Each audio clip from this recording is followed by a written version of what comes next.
Okay, Mac 120, Mac 248, production procedures on the third. What did we cover today? Well, I kind of reviewed and went over what I think the crux of the book is, and what I call it is throughput world. Up to the before this book starts, the way most of the plants were run in the whole United States and with our system of accounting, there was like an almost maniacal focus on cost. Cost, everything cost us money. Cost is draining out of the system everywhere. We must reduce cost, reduce cost. Well, this kind of thinking leads to when you start forgetting about your customer. When all you're worried about is what something is costing you, you're forgetting that your customer needs a good product delivered into their hand when they want to. So this is where this is where Jonah really helps everybody out of this plant the most. And he does it without saying anything to them directly. They figure it out on their own, okay? That they need to be worried about throughput world.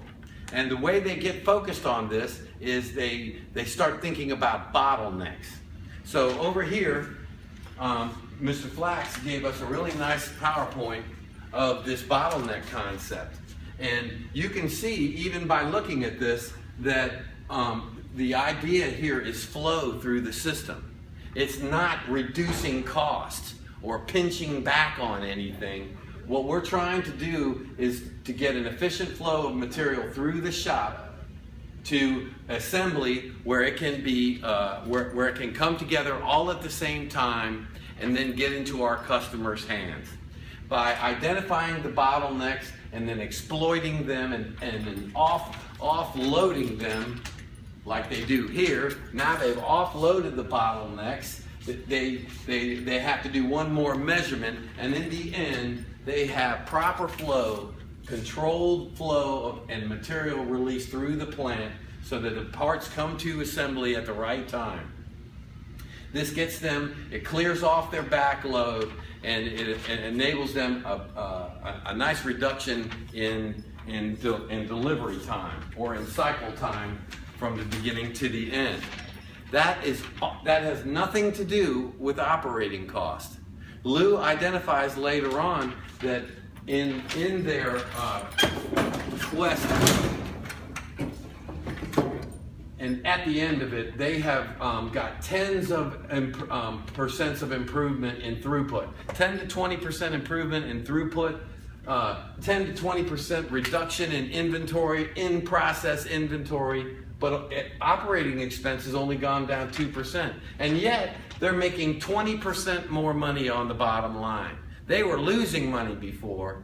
Now they've got a 20% bottom line on delivery to their people. So I can't say it enough, and the place where it is in the book is on page 296 and 297 and 298. They have switched to regard throughput as the most important of these three measurements.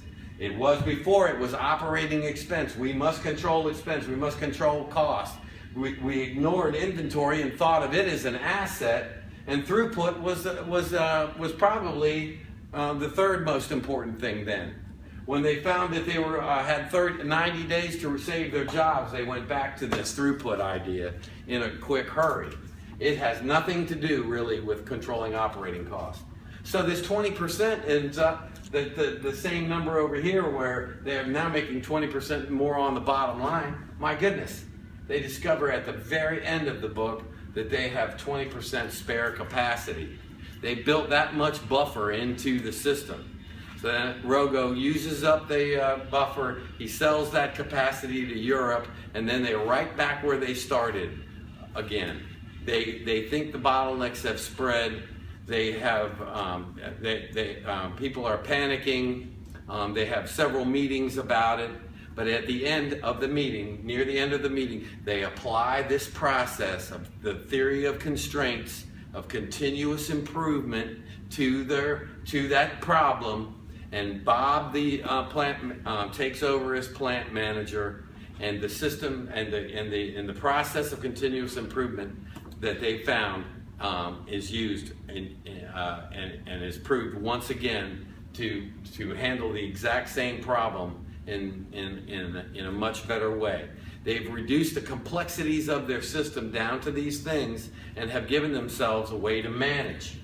After I went over that, I went over quite a bit of how in this part of the book, Bob is talking on page 299 about a process, and he finds that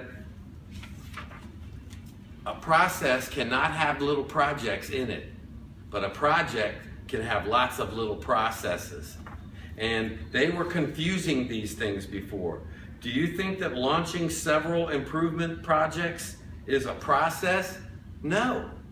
Projects cannot be like that.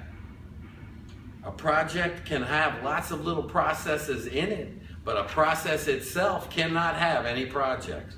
So I told you I had that in the second week while we were here. If we don't conflate those two terms, if we don't just see them as a series of steps simply, then we're going to have power over them, and in the context that we work in, we're going to be able to identify and apply a process of continuous improvement much more reliably.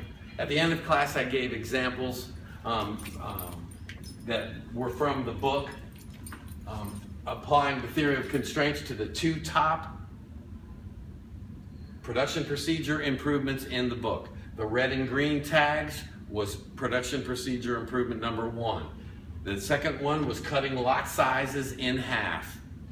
Now that doubled the amount of setup time, but the other 3 types of time all got cut in half. And now their profitability is through the roof. The flow through the plant is much faster. They are delivering their goods to their customers in 1/3 of the time that they were even right after their first improvement. So this Thursday, we're going to have a final review of this book from one end to the other, the major concepts, how it all falls out, and you will have a good idea about what's going to be on the test. It'll be 30 or 35 questions of various types. Thank you, and we will see you then.